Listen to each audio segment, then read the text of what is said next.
दर्शकबिन पछिल्लो समयमा सामाजिक सञ्जालमा निकै चर्चाको विषय रहेको कपनको केयर बाल आश्रममा रहेको एउटा घटनाले यति बेला समाज तताएको छ र यति बेला सामाजिक हिसाबमा विभिन्न कुराहरू टिक्का टिप्पणी उठिरहेको छ।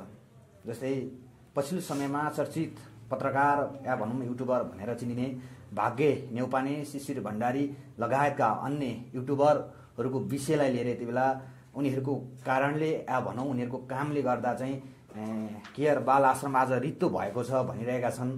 पुष्पाजी रुँदै हुनुहुन्छ। यतिका 4-4 वर्षसम्म पालेका बाल बालिका आफ्नो छोरा छोरी जसरी हुर्काएका ती साना नानीहरू आज आफ्नो शरीरबाट खोसेर टाढा लाँदा भोलि मैले गरेको जस्तो या भनौँ मैले आमाको भूमिका निभाएको जस्तो पक्कै पनि हुँदैन भनेर पुष्पाजी पनि रुँदै हुनुहुन्थ्यो। त्यस्तै गरी आज हामीसँग सृजनाजी हुनुहुन्छ। हरेक विषयमा आफ्नो खरो अनि दरो उहाँले टिक्का टिप्पणी र वक्ता आफ्नो व्यक्तित्व राख्ने गर्नुहुन्छ। सृजनाजी यहाँलाई स्वागत छ। धन्यवाद। जस्तै यो घटना तपाईँले थाहा पाइसक्नु भएको छ हैन? धेरै दिन पनि भइसकेको छ। हिजो मात्र बच्चाहरू खोसिएको छ। कसरी लिनुभएको छ यो घटनालाई? आज यो घटनाका विषयमा बोलिरहँदा मेरो छाती एकदमै दुखिरहेको छ। म हिजो मात्र यही बालगृहमा आएको थिएँ। म एउटा जो पुष्पा अधिकारी हुनुहुन्छ, विगत लामो समयदेखि आफ्ना बच्चाहरू, कोही बाबुआमाबाट छुटिएका बच्चाहरू, अनाथ बच्चाहरूलाई आफ्नै बच्चा जस्तो गरेर जसरी उहाँले एउटा यो केयर बालगृहमा पालेर राख्नु भएको थियो। र पछिल्लो समयमा एउटा घटना, जो विदेशीकी एउटी चेली हुनुहुन्छ, वैदेशिक रोजगारमा आफ्नो घाँसपास कपासको व्यवस्था गर्न आफ्ना परिवारलाई सुख सुविधा दिनुपर्छ, मेरा बच्चाको उज्जवल भविष्यको लागि भन्दै विदेशीकी एउटा चेली उक्त क्षेत्रमा बलात्कृत हुन्छन्। त्यही जुन स्थानमा उहाँले काम गर्नुभएको थियो त्यो क्षेत्रमा बलात्कृत भइसकेपछि नेपाल जन्मेर उहाँले एउटा शिशुलाई जन्म दिनुहुन्छ र त्यो शिशुलाई लिएर उहाँ आफ्नो घरमा जान सक्ने अवस्था थिएन र त्यो शिशु सँगसँगै बोकेर उहाँले त्यो समाजमा बाँच्न सक्ने अवस्था पनि थिएन, किनकि हाम्रो समाज त्यस्तै प्रकृतिको छ। बिना बाउको सन्तानलाई हाम्रो समाजले अझै पनि स्वीकार्दैन। यस अर्थमा पनि हामीले आमाको नामबाट नागरिकता दिने चलन अझैसम्म पनि अघि सरेको छैन। यस अर्थमा पनि यही चाहिँ तितो यथार्थ आज हामी कुनै पनि कुरालाई बुझ्दै नबुझिकन, त्यो कुरामा सत्यता के छ भनेर बुझ्दै नबुझिकन कागले कान लग्यो भनेर कसैले भनिदियो भने आफ्नो कान छाम्दै नछामिकन त्यसैको पछाडि दौडिने चलन छ। आज यही भएको छ विडम्बना। आज एउटा युट्युबर साथीले बच्चा फेला पार्यो भनेर अगाडि ल्याउने पनि उहाँ नै हो, सहयोगको वर्षात गर्ने पनि उहाँ नै हो। पुष्पाजीले न कहिले हामीलाई सहयोग गर्नुहोस् भनेको देख्यौँ हामीले, कहीँ पनि सुनेका छैनौँ हामीले। उहाँ आफै सहयोग गर्न अघि सर्नुभयो र यसै अनुसार उहाँले पैसा उठाउन पनि थाल्नुभयो, भाग्य नेउपानेजीले लगायतका व्यक्तिहरू हुनुहुन्छ। र यथार्थमा के रहेछ भन्दा त हामी जब बालगृह आइपुग्यौँ त्यस पछाडि हामीलाई थाहा भयो कि कुनै एउटा चेलीलाई समाजबाट बहिष्कृत हुनबाट बचाउँदै हुनुहुँदो रहेछ। कोही एउटा बिना बाउको सन्तान हुन्छौँ हामी, उहाँलाई एउटा आश्रय दिन खोज्दै हुनुहुँदो रहेछ र आफू थोरै बदनाम भएर पनि त्यस पछाडिको रहस्यलाई उहाँले लुकाउन खोज्दै हुनुहुँदो रहेछ। आज उदाङ्गो भएको छ। आज ती नाबालकको आमा काखमा बच्चा च्यापेर गुहार गर्दै हुनुहुन्छ नेपाल सरकारसँग भनेपछि कति विडम्बनाको कुरा छ। यहाँ हेर्नुहोस् न, यति ठुलो पुण्यको काम गर्दै गर्दा आज पुष्पा अधिकारी थोरै बदनाम त हुनुभयो, तर आज हिजो त्यो घटना सार्वजनिक हुँदै थियो र आज हेर्नुहोस् पुष्पा अधिकारीलाई सम्मान नगर्ने कोही मान्छे नै छैन। किनभने पछाडि कारण त उहाँले कसैको उद्धारका लागि गर्नु भएको रहेछ नि त, कसैलाई आश्रय दिनको लागि गर्नु भएको रहेछ र कोही चेलीलाई यो समाजमा तिमीले पनि बाँच्न पाउनुपर्छ भनेर त्यो अधिकार दिलाउन खोज्दै हुनु रहेछ भनेपछि आज फेरि मेरो उहाँप्रतिको सम्मान जागेर आएको छ। हुन त म व्यक्तिगत हिसाबले पुष्पा अधिकारी उहाँको नाम मात्र चिन्छु, म उहाँको त्यस पछाडिका बायोडाटा मलाई केही पनि थाहा छैन। तर मलाई आज ती साना साना नानीहरूलाई यहाँबाट घिसारेर लाँदै गर्दा आज उहाँहरूलाई अपहरण शैलीमा हामी जाँदैनौँ, हामीलाई पुष्पा आमाको कोखबाट हामीलाई नछुटाउनुहोस्, उहाँको काखबाट नछुटाउनुहोस् हामीलाई, हामी यही अनाथ आश्रममा मर्छौँ बरु, तर हामीलाई यहाँबाट जान बाध्य नबनाउनुहोस् भनेर त्यो चिच्चाइ कराइरहेको त्यो कारुणिक दृश्य अहिले पनि मेरो आँखामा झलझली आइरहेको छ। र आज म पनि रातभरि सुत्न सकिनँ। जसरी उहाँहरू सुत्न सक्नु भएन त्यसरी म पनि आज रातभरि सुतेको छैन। भनेपछि आज यो समाजमा बलात्कारीहरू खुलेआम हिँडिरहेका छन्। आफ्ना श्रीमती मारेर टुक्रा टुक्रा पारेर कुनै अनकन्टार जंगलमा लगेर जलाउनेहरू सजाय नकार्दै खुलेआम फेरि हामीलाई गिज्याएर हिँडिरहेका छन्। निर्मलाको बलात्कारपछि हत्या गर्ने अपराधीहरू अहिलेसम्म कानुनी कठघरामा आउन सकेका छैनन् राज्यको संरक्षणमा। भनेपछि आज पुष्पा अधिकारीले के चाहिँ ठुलो अपराध गर्नुभयो? अस्तिको 14 किलो भन्नुस् न। 14 किलो सुन कमल पोखरा यति ठुला ठुला अपराधहरू लुकेको यो समाजले पुष्पा अधिकारीले गरेको कसैलाई गरेको उद्धार देखेन यो समाज। घटनाले गर्दा चाहिँ सिर्जनाजी पुष्पाजीको भन्दा पनि अझै बदनाम चाहिँ जुन बच्चाको आमा पनि यति बेला मिडियामा आइसक्नु भएको छ उहाँको त्यही आमालाई सार्वजनिक हुन नपरोस्। भोलि त्यही आमाले त्यो त अवैधानिक बच्चा थियो नि त, वैधानिक हिसाबले जन्मेको बच्चा त थिएन र पनि त्यो बच्चाले आमाको आश्रय नगुमाओस्। आखिर यो आश्रममा ल्याएपछि आमा पनि लुकीछिपी उनलाई पनि देख्न सकिरहेको हुनुहुन्छ हैन। भोलि उनी पनि आफ्नो घर परिवार जो बच्चाहरू हुन्छ श्रीमान हुनुहुन्छ उहाँसँग सामाजिक भएर बस्न सकिन्छ भनेर नै आखिर यो चाहिँ कर्म गरिएको रहेछ नि त, बुझ्दै नबुझिकन सस्तो लोकप्रियताको लागि हैन कठिन समाजसेवी बन्ने चाहिँ एउटा होडबाजीमा आज ती महिलालाई पनि उदाङ्गो पारिदिएको छ। र आज पुष्पा अधिकारी जो साँच्चीकै चाहिँ अनाथ बच्चाहरूको आमा हुनुहुन्छ उहाँको आश्रमबाट पनि आश्रयबाट पनि आज ती 11 जना बच्चाहरू खोसिएको छ।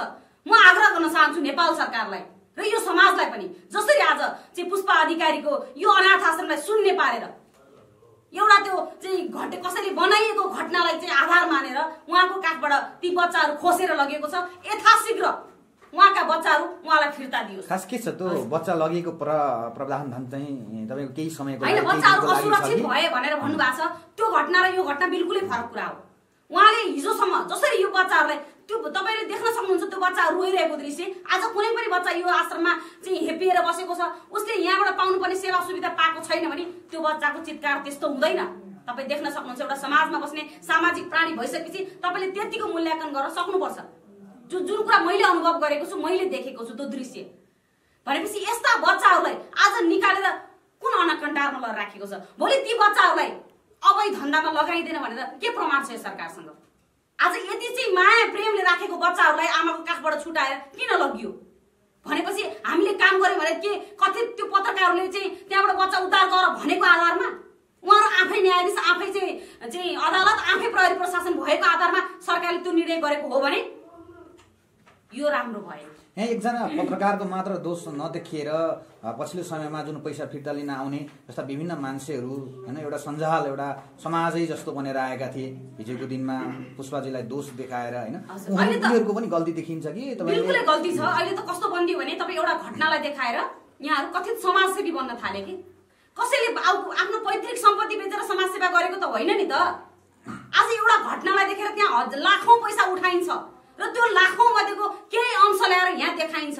वास्तवमा भएको यही छ होइन भने चाहिँ कुन सोर्सबाट त्यो पैसा उपलब्ध गर्यो भनेर किन खुलाएनन् यिनीहरूले? खुलाउन जरुरी थियो नि त।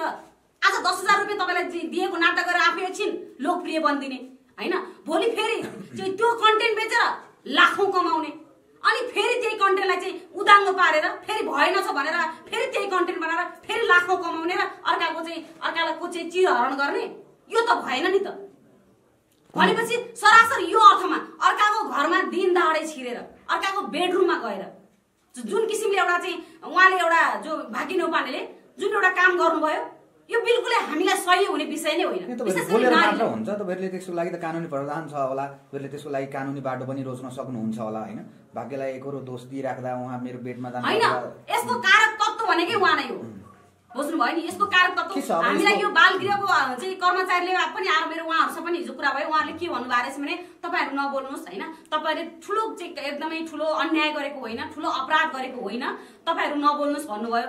आखिरमा त्यही एउटा भाग्य नेपानेको एउटा भिडियोले त्यहाँ के भन्न थाल्यो भने हाम्रो समाज कस्तो छ भने सत्य तथ्य बुझ्दैन हैन, न्याय अन्याय के हो थाहा छैन। सिर्फ भाग्य नेपालीले हिजो गरेको कामको आधारमा आज जज गर्ने चलन छ। एउटा मान्छेले हिजो चाहिँ गलत चाहिँ राम्रो गरेको छ भने आज पनि राम्रै गर्छ भन्ने छैन। जुन उहाँ चुक्नु भएको छ। हिजो राम्रो गर्नु भएको थियो होला, तर आज राम्रो गर्नु भएको छैन। उहाँ चुक्नु भयो। एउटा नारीको चाहिँ अस्तित्वमाथि, नारीको चाहिँ एउटा इज्जतमाथि उहाँले धावा बोल्नु भएको छ। तपाईँ त्यो दृश्य हेर्नुहोस् न एकचोटि। कुन अवस्थामा आएर उहाँले इन्टरभ्यू लिनु भएको छ? यो त तरिका होइन नि त। संस्कार के हो भने त उहाँले आमासँग सिक्न जरुरी छ, उहाँको दिदीबहिनीहरूसँग सिक्न जरुरी छ। उहाँले भनेपछि उहाँमाथि नै आज प्रश्न चिन्ह खडा भएको छ। र हामीलाई हिजो त्यो उहाँ चाहिँ बालगृहबाट आउने उहाँहरूले पनि भन्नुभयो, उहाँ मिडियामा नबोलिदिएको भए होइन, उहाँ मिडियामा नआइदिएको भए चाहिँ यो यस्तो हुँदैन थियो भन्नुभयो। उहाँ जानु भएकै होइन नि बाबा, उहाँले बोलाएको पनि होइन। सरासर उहाँहरू देख्न सक्नुहुन्छ ढोका ढकढक्याउँदै भित्र छिर्नु भएको छ, खुलेआम सुई माथि जानु भएको छ, बेडरुममा छिर्नु भएको छ जबरजस्ती। भनेपछि त यो घटना निम्ति अब कसले रहेछ त? उहाँले रहेछ नि त। भनेपछि उहाँलाई पनि छानबिन हुन जरुरी छ। समाजमा घट्ने यस्ता घटनाका कारक तत्त्व भनेको आफै न्यायाधीश बनिदिने भागी नेउपाने जस्ता पात्रहरूले गर्दा हो। जस्तै कुनै पनि घटनाको सुरुवात गर्न जति भनौँ न लागिँदैन, इन्ड गर्नको लागि त्यति छिटो पत्रकारहरू लागेको देखिन्छ हो यो घटनामा।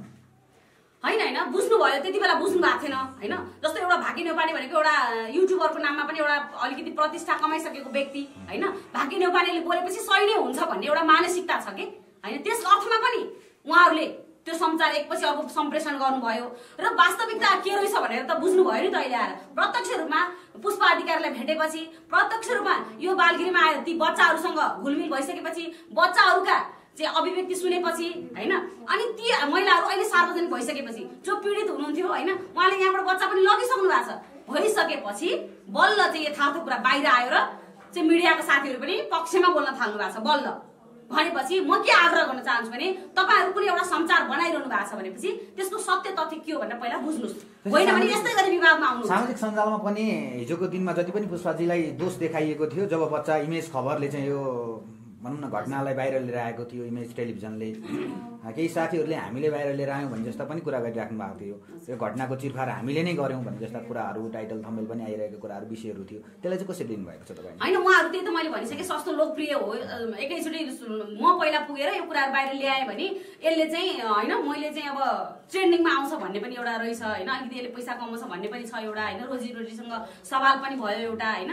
दोस्रो के भयो भने त्यति त्यो एउटा समाचार बाहिर उ गर्न साथ पैसा आउँदो रहेछ के होइन, समाजसेवी भनेर पैसा दिँदा रहेछन्। त्यो घटनालाई गर्दा तपाईँले पैसा दिनुहोस् भनेर विदेशबाट पैसा आउने रहेछ। यो दुईटा कारण रहेछ के। यसले गर्दा पनि यो घटनाहरू हामीले बनायौँ, मैले गरेको भन्ने रहेछ। यसले गर्दाखेरि त सिङ्गो आज हेर्नुहोस् त अनाथ आश्रम खाली भयो। घटना अर्कै थियो होइन, कारण अर्कै थियो र भयो के त भन्दा आज प्रत्यक्ष रूपमा यो बालगृहलाई असर परेको छ। ती अबोध नानीहरूलाई असर परेको छ। अरू भन्दा नि ती नारीहरू आज रुँदै यो आश्रममा गएका छन्।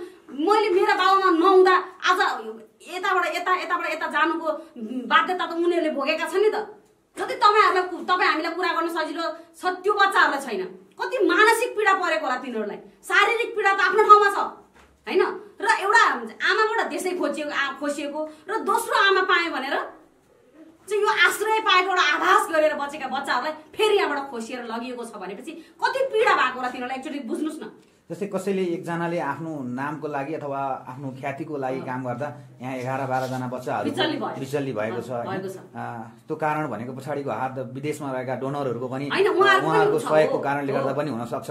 जस्तै त्यस्ता डोनरहरूले एउटा सच्चा व्यक्ति चिनेर सहयोग पठाउनको लागि के गर्नु पर्छ? म आग्रह गर्छु उहाँहरूलाई कमसेकम तपाईँ विदेशमा गएर रगत पसिना बगाउनु भएको छ र चाहिँ यो आफ्नो देशमा होइन चाहिँ अनाथ असहाय अपाङ्गहरू जो समाजबाट चाहिँ बहिष्कृत भएका व्यक्तिहरू हुनुहुन्छ उहाँहरूको चाहिँ संरक्षणको लागि, उहाँहरूको चाहिँ उद्धारको लागि जुन एउटा तपाईँहरूले गर्नुभएको छ त्यो आफैमा नराम्रो कुरा होइन।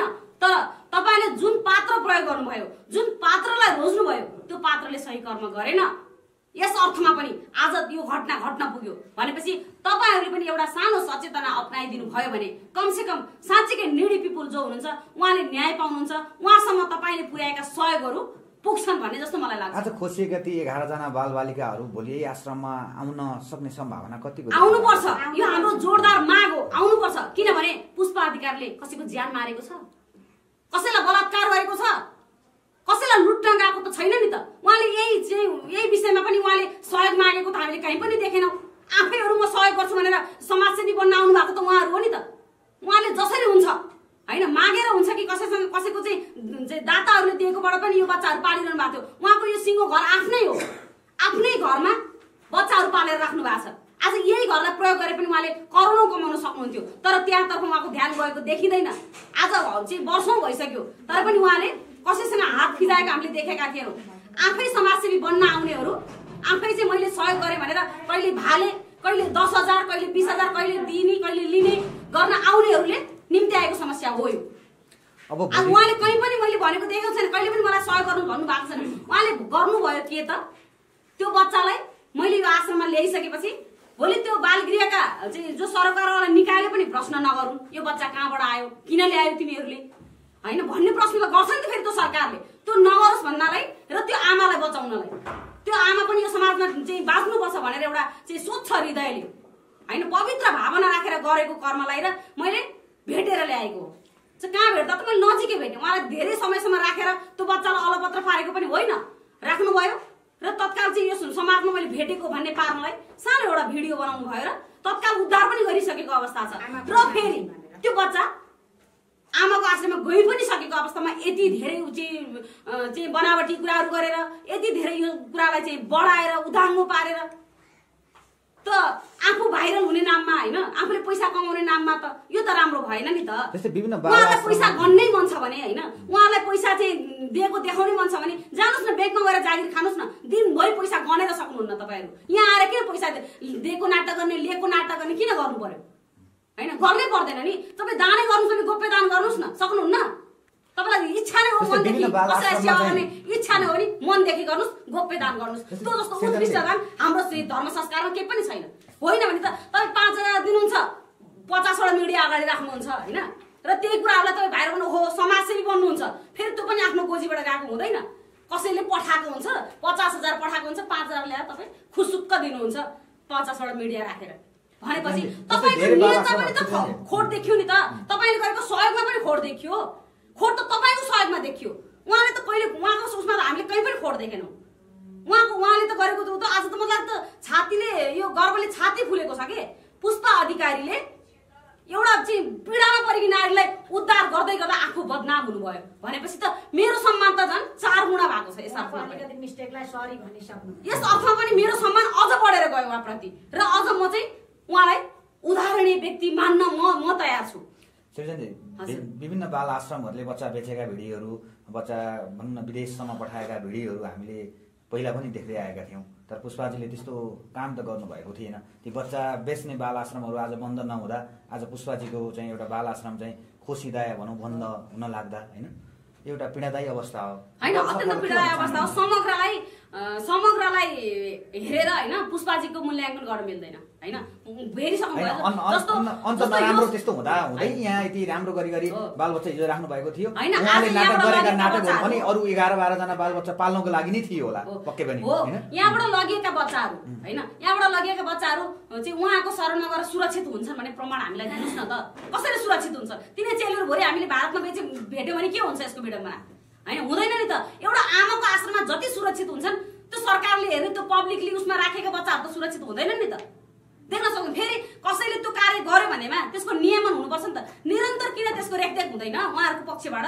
आज 4 वर्ष भइसक्यो यो उसमा उहाँले यो अनाथ आश्रम चलाएर बसेको र यतिन्जेलसम्म किन हेर्न आएन यो ठाउँमा चाहिँ बच्चाहरूले खाए कि खाएन, के गरेर बसेका छन् होइन, यिनीहरूको अवस्था कस्तो छ भनेर किन सरकार हेर्न आएन?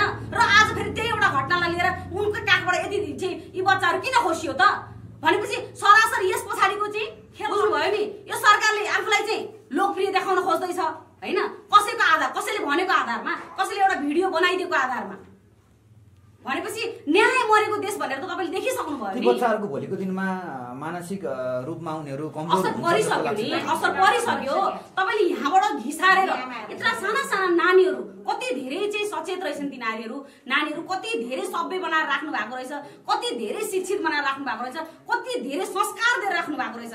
मलाई खुसी लाग्यो क्या जो तपाईँहरूको चाहिँ रेखदेखमा तपाईँको घरमा चाहिँ पालेका बच्चाहरू पनि हुँदैन, त्यति धेरै संस्कारी छन् त्यो बच्चाहरू। यति चाहिँ आएको मान्छेलाई सम्मान गर्न त्यत्तिकै जानेको छ हेर्नुहोस् है, जाने बेलामा पनि चाहिँ हुन्छ नि उहाँहरूमा बचपना भन्ने नै छैन क्या, यति धेरै म्याच्योर भएका छन् क्या ती बच्चाहरू। त्यस्तो बनाएर राखेको बच्चाहरू आज चटक्क लाएर खोसेर लाँदाखेरि कुन चाहिँ आमाको मन मान्छ भन्नु न? त्यो त हामीले सहन सक्ने विषय नै होइन कि सहनै सकिँदैन। नेगेटिभ कमेन्टहरू हामी अन्तिम कार्यक्रमको अन्तिममा आइसकेका छौँ। पुष्पाजी प्रति नेगेटिभ कमेन्टहरू आइरहेका छन्। कृपया नगर्नु होला। कृपया जसले बुझ्दै नबुझिकन पुष्पाजी प्रति नेगेटिभ कमेन्ट गर्नु भएको छ, यो समाजमा इज्जतका साथ बस्ने मान्छेहरूलाई सहन गाह्रो हुन्छ। तपाईहरु सक्नुहुन्छ होला, तपाईहरु एकछिन आवेशमा आएर कसैको फ्यान बनेर हैन, कसैको चाहिँ एउटा एकछिन कसैको व्यक्तिगत रूपमा कसैको आफ्नो आफन्त बनेर तपाईले गरेको एउटा सानो कमेन्टहरूले कसैको जिन्दगीमा प्रत्यक्ष प्रभाव पारिरहेको हुन्छ। हामी त त्यो पचाउन सक्दैनौँ हैन, तपाईहरु पचाउन सक्नुहुन्छ होला। र कृपया तपाईले कुनै पनि विषयवस्तुमाथि कमेन्ट गर्दै गर्दा हैन, प्रतिक्रिया दिँदै गर्दाखेरि कमसेकम एकछिन सोच्नुस्, कमसेकम पुरा हेर्नुस् हैन के भन्दै गरेको छ र यसले पछाडी चाहिँ बोलेका अर्थहरूले के अर्थ राख्छ समाजमा भनेर बुझ्नुस् अनि मात्र कमेन्ट गर्नुस्। पुष्पाजी मेरो अर्थमा हैन, म पनि त तपाईहरु जस्तै सामान्य नागरिक हो नि त। र आज मैले के देखेँ भने कमसेकम प्रत्यक्ष रूपमा नबुझिकन, कसैलाई नभेटिकन, कसैलाई चाहिँ कसैको चाहिँ भित्रको चाहिँ कुन अर्थमा यसले बोलिरहेको छ, यसले गरेका कर्महरू के हुन् भनेर थाहा नपाइकन कमेन्ट नगर्नुस्। सक्नुहुन्छ राम्रो गर्नुस्, सक्नुहुन्न कसैलाई चाहिँ नेगेटिभ रूपमा प्रस्तुत भएर हैन समाजमा चाहिँ मुख देखाउन लायक नहुने गरेर कमेन्ट नगर्नु। तपाईले 11 जना बालबच्चाको हक हितको लागि बोलिराख्दा हैन, तपाईमाथि पनि नेगेटिभ कमेन्टहरू आउँछ। मलाई सरकारै छैन हैन, जसले मलाई बुझ्नु भएको छ हैन, जसले पुष्पाजीलाई बुझ्नु भएको छ, जसले यो समाज बुझ्नु भएको छ, जो न्यायको पक्षमा हुनुहुन्छ हैन, जो न्यायको पक्षमा हुनुहुन्छ उहाँले सकारात्मक प्रस्तुत गर्नुहुन्छ हैन, जसले बुझ्नु नै भएको छैन, जसको त्यो किसिमको क्षमता नै छैन हैन, जो न्याय अन्याय के भनेर छुट्याउनै सक्नुहुन्न भने त मैले तपाईलाई हैन मलाई नेगेटिभ पोजिटिभ सोच्नुस् भनेर त म भन्नै सक्दिनँ नि। जसको क्षमता छ, जसको राम्रो गर्न सक्ने उ छ हैन, जसको चेतना छ, समाजमा बसिसकेपछि म एउटा चेतनशील प्राणी हो भनेर उहाँले सोच्नुहुन्छ भने राम्रै भन्नुहुन्छ हैन, किनभने हामी न्यायको पक्षमा छौँ नि त। मैले भनिसकेँ म पुष्पाजीलाई व्यक्तिगत रूपमा चिन्दिनँ हैन, तर पनि म उहाँको पक्षमा छु भनेपछि त म न्यायको पक्षमा छु, म सत्यको पक्षमा छु हैन। भोलि बालबालिकाको पक्षमा हुनुहुन्छ, म चाहिँ ती अबोध बालबालिकाको पक्षमा छु हैन। ती अनाथ बालबालिका एक्चुअली बाबामा घुमाइसक्नु भयो र फेरि पनि जसलाई उहाँले एउटा आफ्नो आमा सम्झेर हैन, सम्पूर्ण सम्झेर चाहिँ उहाँको यहाँको आश्रयमा आउनु भएको छ, यहाँबाट पनि खोसिँदैछन् भनेपछि ती बच्चाहरूको उज्जवल भविष्य कतै चाहिँ सङ्कटमा त छैन भनेर म ती बच्चाहरूको पक्षमा छु। तसर्थ म बोलिरहेको छु। मलाई कसले के भन्नुहुन्छ, कस्तो प्रतिक्रिया दिनुहुन्छ भन्नेतर्फ मेरो ध्यान जाँदैन। हुन्छ, यहाँको अमूल्य समय। धन्यवाद।